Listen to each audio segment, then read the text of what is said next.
Vous recherchez une école de référence pour une double formation universitaire et professionnelle de qualité? Voici l'opportunité à ne pas rater. L'École supérieure d'administration, d'économie, de journalisme et des métiers de l'audiovisuel ESAE vous offre des programmes d'enseignement en licence et en master orientés vers l'emploi qui font d'elle une référence à travers les filières de l'administration générale et territoriale, l'administration du travail et de la sécurité sociale, droit, diplomatie et relations internationales, administration hospitalière, universitaire et intendance, journalisme et métiers de l'audiovisuel et toutes les filières des sciences de gestion. Une seule adresse, www.esae.bj.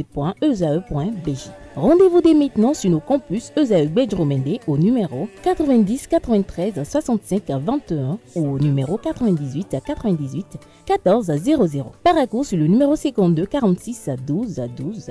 Aboumekalavi au numéro 52 88 44 44. Akpakpa au numéro 52 88 33 33. ESAE, l'excellence à un nom.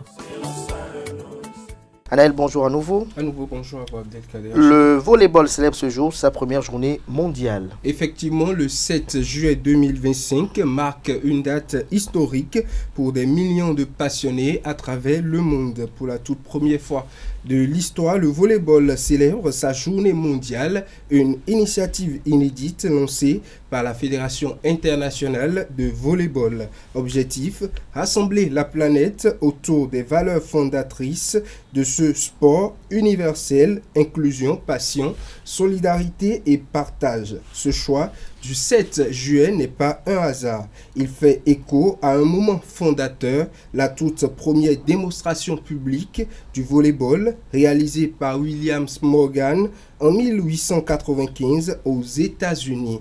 130 ans après, le geste pionnier de Morgan continue de faire vibrer les terrains du monde entier, des plages ensoleillées aux gymnases bondés, des écoles rurales aux parcs urbains. Le volleyball s'y joue partout, par tous et surtout ensemble. Dans un monde où les repères s'étiolent, cette journée mondiale offrira un espace de retrouvailles, de joie partagée et de communion autour de valeurs positives et d'un ballon bien évidemment.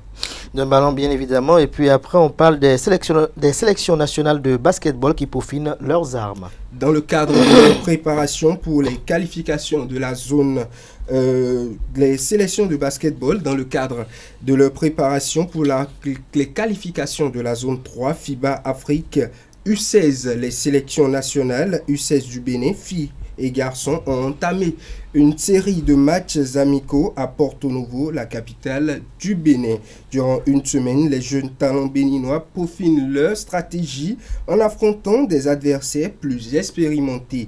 Les garçons U16, puisqu'ils ont moins de 16 ans, ont été défaits par les U18 de Éternel BBC. Par contre, les jeunes dames ont pris le dessus sur la formation de l'UAC, la formation U18 du campus d'Abomey-Calavi. Ces deux confrontations s'inscrivent dans la toute dernière ligne droite de leur préparation pour les tournois qualificatifs U16 de la zone 3 FIBA Afrique qui se tiendront du 10 au 17 juillet 2025 à Morambia. Le Bénin vise une qualification historique pour les championnats d'Afrique U16 avec un programme chargé et des adversaires redoutables dans la zone. Les équipes nationales U16 du Bénin devront redoubler d'efforts pour représenter dignement le pays sur la scène continentale.